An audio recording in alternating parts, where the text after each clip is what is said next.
Andor, it's good. And not just by the standards of Star Wars, which have been hovering around that blue porta potty water for the last 7 or 8 years. It may have even dipped its toe in a little bit since then. Andor, though, it stands as a legitimate piece of story-focused, cinematic, and character-driven drama. It operates on a level of craftsmanship rarely seen in large franchise television. Think Marvel, think the Tolkien universe, think The Witcher. Andor focuses on layered character arcs, a meticulously constructed narrative, and a grounded, realistic portrayal of rebellion, which may be the most important thing of all. Watching the rebellion form under the weight of this oppressive but very effective galactic regime is one of the most interesting things we've seen in Star Wars history, and something that we've always wanted to see the inner workings of from the inception of the franchise. Most sci-fi and fantasy series seem to treat these things as afterthoughts, and focus on spectacle, leaning heavily on eye candy and world building, without making us care about what's actually happening in the story. Andor, on the other hand, uses spectacle as a climactic tool, never letting the grandeur of the universe overshadow the intimate stakes of its story. It's a series that understands tension as a means to keeping the audience engaged, whose purpose is to slowly build to a high-stakes climax. Not a schizophrenic slideshow of explosions and chase sequences to force the audience's attention. Andor's first season contained a total of 1 space battle sequence, if you can even call it that, and precisely 0 lightsabers. And no, we're not including the heist escape. That was clearly a low-altitude air battle. There is a difference. Don't question us. Yet somehow it manages to capture the spirit of Star Wars in a way very few installments of the franchise have, while also elevating it by standards of cinema elites. But how does it do it? It probably doesn't even need to be directly stated, but Andor's writing is clearly its greatest strength. Think of other series that could call themselves Andor's peer. The Book of Boba Fett, The Acolyte, Kenobi, The Mandalorian even, other franchises, The Rings of Power, Wheel of Time, and so on. Andor completely bullies these other series when it comes to writing. It laughs at them, throws them on the ground, and pisses gallons all over them. Tony Gilroy and his team constructed a story that feels legitimately adult. It's not overly dark and overly gritty for the sake of being dark and gritty, but to emphasize the gravity of the plot in a way that actually respects the intelligence of its Chadley audience.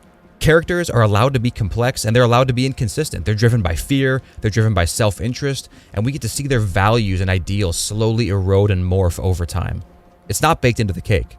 Take Luthen, for example. In our opinion, one of the most compelling characters in Star Wars history. Also looks great in a wig. Verifiably, he's a protagonist, but he thoroughly understands that for his vision of the greater good to be achieved, he needs to take morally questionable actions, if not abhorrent actions, all the time. Innocents will need to die. People like Mon Mothma and Lonnie, who are really good people, are required to sacrifice their own happiness for the sake of the grind. Their entire lives are forfeit for the greater good. As Luthen himself says, he burns his life to forge a sunrise that he knows he will never see. He knows revolutions are built on the backs of largely unremarkable people, like Andor himself. He may be a gifted thief, but outside of that, Andor isn't some 6'3" alpha male with superpowers and a heart of gold. He's relatively a regular guy. And at the start of the series, he would break your legs, steal your wallet, and have sex with your nasty and willing sister brother in front of you if it meant accomplishing his goals. Whether that be tracking his long-lost sibling, which, very interestingly, we still don't know anything about, protecting Marva, or simply getting away with another petty theft against the Empire. He will do what needs to be done. The cinematography and production design further elevates Andor beyond the standard franchise content, making it feel more like an HBO limited series than the direct-to-DVD trash Disney Plus has been pumping and dumping out. There's a tangible weight to this world. Streets feel lived in, prisons feel suffocating and sterile. Even the liminal offices of the Imperial Security Bureau hum with a subtle menace, but not to the extent you feel like every inhabitant is twirling his or her mustache behind every door, erect with bloodlust. The show trades in the volume and entirely CG scenes for real locations and practical sets, giving it a tactile, immersive quality. When characters need to stand far apart, they can. When they need to run some distance, they can run. The showrunner Tony Gilroy ensured that the production would not be restricted by the pathetic 20-meter diameter of the volume. This may seem nitpicky, but go back and compare scenes depicting the landscape of Aldhani to basically any scene in Kenobi, and you'll notice the difference. More often than not, the entire cast of a given scene will be crammed into a relatively small 20-meter area, and the backgrounds created by the volume contain nothing but landscape and scarce CG. The volume is supposed to support the production, not completely take it over. Now, we know some people out there enjoy being choked, so there might be an audience out there that prefers being suffocated by daddy volume. But we here are not part of the audience, and if you are, May God have mercy on your soul.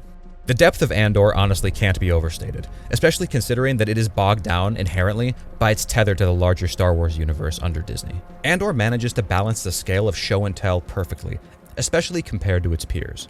It's true, there is a ton of exposition and a ton of dialogue, but it's done purely for character development and to explore the nuances of how these characters have interacted with the world up until this point. It isn't a way to lazily explain the planet that they're on, or the concepts of the Force, or the concepts of the technology, or the regime that they're under. Most of that stuff is shown. The operations of the prison, meticulous planning of the raid on the garrison, and most importantly, the political intrigue that Mon Mothma is constantly dealing with and how she balances that with her secret alliance with Luthen. One of the best examples of the balance of show and tell all wrapped into one instance is Bix's interrogation scene. We get the exposition, we do. We hear about what she is going to be subjected to, but it's vague. We don't know exactly what it's going to be. It's a celestial race that the Empire toppled for some kind of resource access or an advantageous location for a military stronghold. The sounds that these people made while dying is so abstract and ethereal that it wreaks havoc on a person's brain. That's the extent of it, and we're told that they've been able to capture that sound and recreate it, manipulate it, even amplify it through this headset, hoping that after she is exposed to it for a while, she'll reveal everything that the Empire wants to know on Andor, their true target. When the device is turned on though, we as the audience don't get to hear any of it. Our mind is left completely to fill in the gap. All we see is her reaction, and it is brutal, it's guttural, and after the torture is done, and it's really conveyed that a decent amount of time has passed by, presumably with her being tortured through the entirety, we see a totally different person, completely broken by the interrogation of this sound. And she does reveal information to the Empire, something that we as the audience assumed that she would never do. But this method of torture was so effective and so abstract that it even worked on Bix. Unlike other entries in the franchise, this just doesn't pay lip service to the rebellion, it interrogates it. Same goes for the Empire.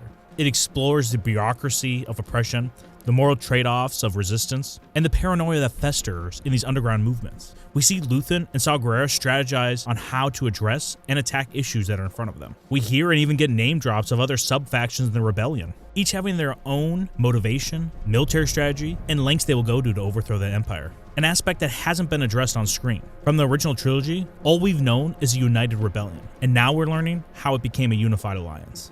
These moments are something other installments would just skim over, making these characters and this world feel less serious.